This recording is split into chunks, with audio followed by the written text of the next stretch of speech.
মানবতা বিরোধী কার্যক্রমের সাথে একটা স্বার্থান্বেষী মহল সবসময় ওতপ্রোতভাবে জড়িত।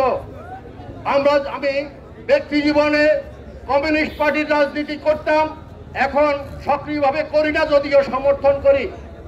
আমরা সেই 80 দশকে স্লোগান দিয়েছিলাম, Yasin Arafat we are with you, PLO Palestine we are with you. আজকে দেখেন সেই ইসরায়েলিদের বর্বর হামলায় আমার সেই ফিলিস্তিনেতে সাধারণ মানুষ আজকে সর্বশান্ত হয়েছে, গৃহহারা হচ্ছে। তারই ধারাবাহিকতায় সারা বিশ্বে বর্ণবাদ সাম্প্রদায়িকতায় যেভাবে সাধারণ মানুষ নিগৃহীত হচ্ছে এবং মানবতা লঙ্ঘিত হচ্ছে, তার এই প্রতিবাদে আজকে আমাদের এই শান্তি সম্প্রীতি সমাবেশ। আমরা অনেকে ভেবে থাকতে পারেন হিন্দু বৌদ্ধ খ্রিস্টান ঐক্য পরিষদ, মুসলিম নাই কেন?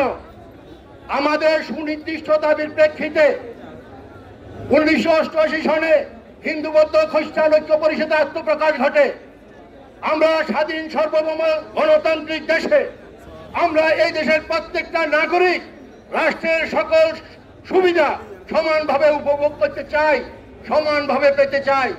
আমরা যেই সুবিধাগুলি পাচ্ছি না, এই দাবির প্রেক্ষিতে হিন্দু বৌদ্ধ খ্রিস্টান ঐক্য পরিষদে আত্মপ্রকাশ ঘটেছে।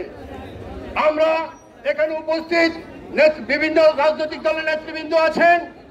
আমি সকলের মাধ্যমে এবং সাংবাদিক ভাইদের মাধ্যমে বর্তমান অন্তর্বর্তীকালীন সরকারের কাছে মেসেজটা দিতে চাই। আমরা বিগত 16 বছরে এই আমাদের দাবির জন্য রাজপথে আন্দোলন সংগ্রাম করেছি। আমাদেরকে তারা মূলা ঝুলিয়ে রেখেছে, আমাদের দাবির সপক্ষে আমাদেরকে আশা করে বারবার আশাহত করেছে। আমরা চাই, আমরা যে 1971 সনে কাঁধে কাঁধ মিলে একটা স্বাধীন সার্বভৌম রাষ্ট্র গঠন করেছি এবং তারই ধারাবাহিকতায় বৈষম্যের বিরুদ্ধে যে 5ই আগস্ট যে ছাত্র জনতার একটা বিপ্লব ঘটেছে, আমরা চাই সারা বাংলাদেশে হিন্দু বৌদ্ধ খ্রিস্টান মুসলিম সকলের নির্বিশেষে একটা গণতান্ত্রিক সুন্দর সমাজ ব্যবস্থা সকলে ভাই ভাই হিসেবে করব এবং সামনে আগামী দিনে দেশটাকে আমরা সকলে মিলে এগিয়ে নিয়ে যাব। আমি আপনাদেরকে আশ্বস্ত করতে চাই, রামগঞ্জে হিন্দু বৌদ্ধ খ্রিস্টান ঐক্য পরিষদ একটা সুসংগঠিত একটা মানবাধিকার সংগঠন। আমি আপনাদেরকে আশ্বস্ত করতে চাই, আবার রামগঞ্জে কোনো মন্দিরে কোনো উপাসনালয়ে কোনো সাম্প্রদায়িক আলাপ আলোচনার কোনো সুযোগ নেই। অতীতে হয়নি, সামনে হবে না।